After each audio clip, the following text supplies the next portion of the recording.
পৃথিবীর আর 10টা সাধারণ দিনের মতোই শুরু হবে সেই দিনটি। বাজারে ক্রেতা বিক্রেতারা দরদাম করবে, কেউ হয়তো উটকে পানি পান করাবে। ঠিক সেই মুহূর্তে হঠাৎ আসমান থেকে নেমে আসবে এক কান ফাটানো ভয়ঙ্কর আওয়াজ। এটি কোনো বোমার শব্দ নয়, বরং আল্লাহর নির্দেশে হযরত ইসরাফিল আলাইহিস সালামের শিঙ্গার প্রথম ফুঁক। কি ঘটবে শিঙ্গায় ফুঁক দেওয়ার প্রথম সেকেন্ডে? এ নিয়ে বিস্তারিত থাকছে টেক্সট রিপোর্টে। পৃথিবীর 8-10টা সাধারণ দিনের মতোই শুরু হবে সেই দিনটি। বাজারে ক্রেতা বিক্রেতারা দরদাম করবে।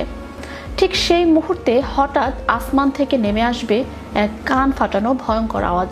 এটি কোনো বোমার শব্দ নয়, বরং আল্লাহর নির্দেশে হযরত ইসরাফিল আলাইহিস সালামের শিঙ্গার প্রথম ফুঁক।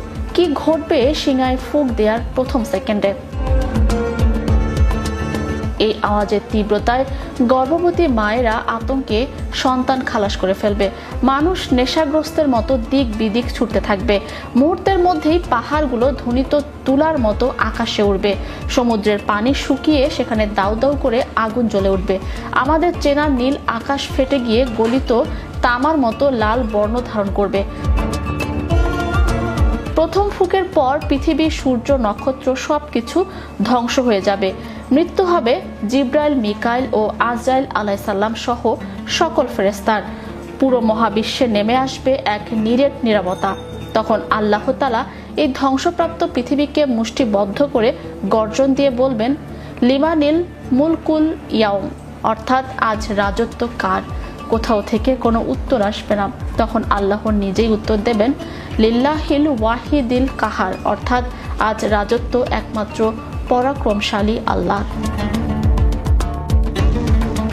দীর্ঘ এক সময়কাল অতিবাহিত হওয়ার পর আল্লাহ আকাশ থেকে বিশেষ বৃষ্টি বর্ষণ করবেন। মানুষের মেরুদণ্ডের হাড় থেকে বীজের মতো নতুন দেহ তৈরি হবে। এরপর দ্বিতীয়বার শিঙায় ফুঁক দেয়া মাত্রই কোটি কোটি রূহ মৌমাছির মতো নিজ নিজ দেহে প্রবেশ করবে। মানুষ কবর থেকে লাফ দিয়ে উঠে দাঁড়াবে। হাসরের ময়দান হবে ধবধবে সাদা সমতল একটি ভূখণ্ড। সেখানে কোনো পাহাড় বা গাছের ছায়া থাকবে না। সূর্যকে মানুষের মাথার মাত্র 1 মাইল উপরে নামিয়ে আনা হবে। গরমে মগজ টক বক করে ফুটতে থাকবে। মানুষ নিজের পাপের পরিমাণ অনুযায়ী ঘামের সাগরে হাবুডুবু খাবে। ভয়াবহ এই কষ্টে মানুষ যখন দিশেহারা হয়ে আদম আলাইহিস সালাম, নূহ আলাইহিস সালাম ও মুসা আলাইহিস সালামের কাছে সুপারিশের জন্য যাবে, সবাই নাফসি নাফসি বলে নিজেকে নিয়ে ব্যস্ত থাকবেন। পরিশেষে সকল মানুষ ছুটে আসবে বিশ্বনবী হযরত মুহাম্মদ সাল্লাল্লাহু আলাইহি সাল্লামের কাছে। তিনি আরশের নিচে সিজদায় লুটিয়ে পড়বেন। আল্লাহর